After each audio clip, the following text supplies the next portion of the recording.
영손과 기도. 찬미 예수님. 그때 헤로데 영주는 예수님께서 하신 모든 일을 전해 듣고 몹시 당황하였다. 더러는 요한이 죽은 이들 가운데서 되살아났다 하고, 더러는 엘리야가 나타났다 하는가 하면, 또 어떤 이들은 옛 예언자 한 분이 다시 살아났다 하였기 때문이다. 그래서 헤로데는 이렇게 말하였다. 요한은 내가 목을 베었는데 소문이 들리는 이 사람은 누구인가? 그러면서 그는 예수님을 만나보려고 하였다. 주님의 말씀입니다.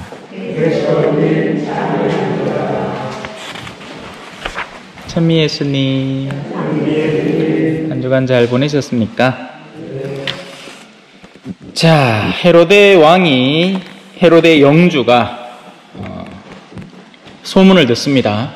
예수님에 대한 다양한 소문을 듣습니다. 그런데 헤로데 영주의 마음에 딱 하나 걸리는 게 당장 드러나죠. 그건 바로 요한에 대한 재언급입니다. 사실 여러 가지로 표현됐어요. 요한일 수도 있다. 죽었다가 살아났다. 엘리야다. 옛 예언자다. 그런데 헤로데 영주는 당장에 요한을 떠올립니다.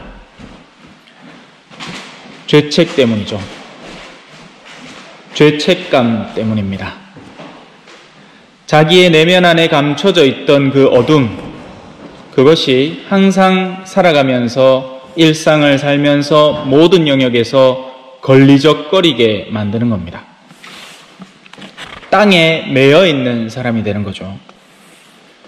오늘 일독서는 코엘렛 말씀으로 땅에 매여 있는 사람의 허망한 운명에 대해서 거듭거듭 설명을 합니다.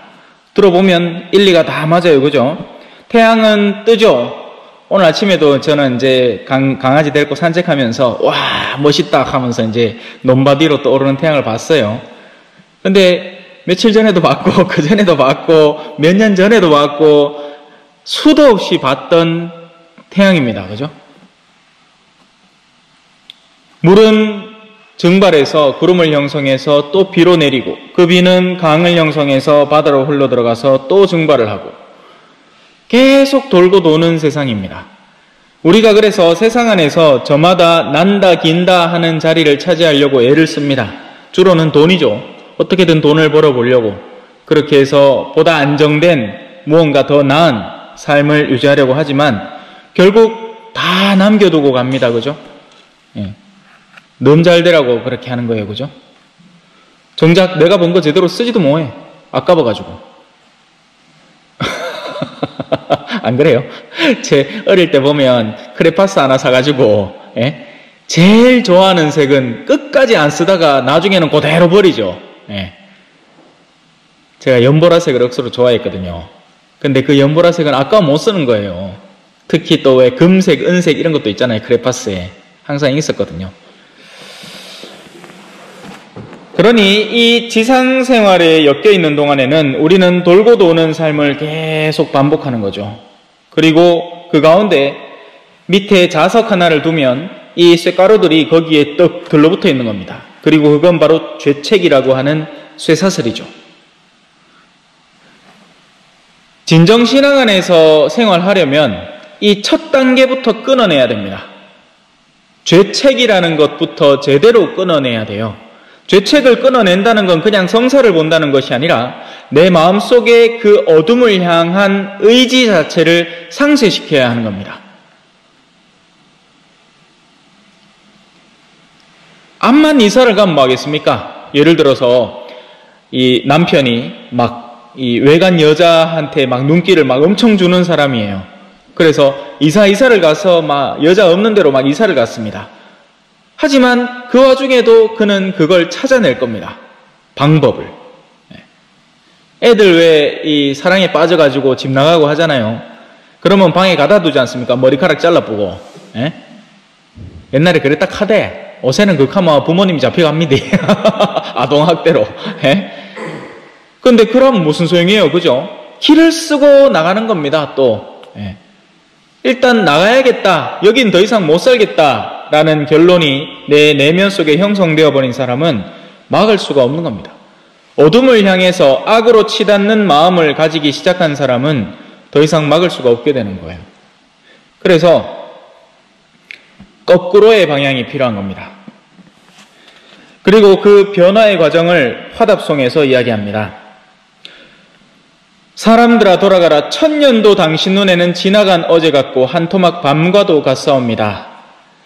지상에서 난다 긴다 하던 모든 사람들은 그냥 쳇바퀴 돌다가 그냥 떠나버린 사람에 불과합니다. 지금은 이제 미국, 중국, 러시아라는 나라들이 막 어마어마하게 우세해서 자기들끼리 막 대결을 하고 이제 일촉즉발의 상황이 막 가고 있죠. 언제 뭐 버튼 눌러갖고 막 둘이 핵폭탄 쏴가 뻥뻥 터질지 아무도 몰라요. 근데 이번뿐이겠습니까? 이번은 이제 핵폭탄이라는 게 개입이 돼가지고 전 세계가 공멸로 가는 길이지만 옛날에도 계속 있었던 일입니다. 옛날에는 냉전 시대였잖아요. 그죠? 소련과 미국. 또 그전에는 어땠을까요? 그전에는 그전의 역사대로 뭐 몽골이 유럽을 쳐들어가기도 하고 뭐 별의별 일이 다 있었어요. 계속 돈단 말이에요. 그러면 우리는 신앙인으로서 어떻게 해야 할 것인가? 이 돌고 도는 세상에서 우리 자신을 어떻게 변화시킬 것인가? 저희 날수를 헤아리도록 가르치소서. 저희 마음이 슬기를 얻으리이다. 언젠가는 그쳐버릴 이 지상생에 미련을 더 이상 두지 말고 위로 올라갈 수 있는 방향을 찾을 수 있도록 하라는 거죠. 하느님이야말로 그래서 우리의 이 반복되는 생활에서 진정으로 우리를 보다 나은 차원으로 구해줄 수 있는 분이라는 가르침을 전해주는 겁니다. 그래서 복음화노송은 이 구절을 끼워 넣은 거예요. 나는 길이요 진리요 생명이다. 나를 통하지 않고서는 아무도 아버지께 갈 수 없다. 자, 헤로데는 그렇게 예수 그리스도에 대한 소문을 들으면서 당장 자신의 죄책감을 떠올립니다. 그러면서 거부감이 생기겠죠. 하지만 거부감을 뛰어넘는 호기심이 생긴 겁니다. 그래서 그를 만나보려고 하죠. 어떻게 됐을까요? 만났어요. 헤로데는 예수를 만났습니다. 기억나십니까? 빌라도한테 잡혀갔다가 헤로데한테 건너갔다가 근데 거기서 뭐했죠? 실컷 놀렸죠. 구원자를 눈앞에 두고 있는데도 그는 자신의 앞에 누가 있는지를 모르는 채 그에 대해서 빈정대고 놀리는 일을 자행했던 겁니다.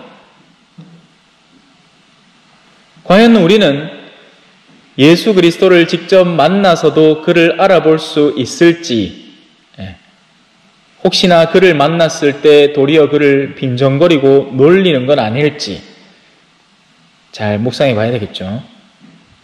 예수님은 우리가 살아있는 동안 우리 곁을 지나다니실 거예요. 아니 주님, 저희가 언제 주님을 만나 뵙고 주님이 목마르실 때 마실 걸 주고 뭐 배고플 때 뭐 먹을 걸 주고 그랬습니까? 너희 가운데 가장 보잘것없는 이 하나에게 해준 것, 해주지 않은 것, 그것이 곧 나에게 해준 것, 해주지 않은 것이다. 아멘. 찬미 예수님, 겸손과 기도.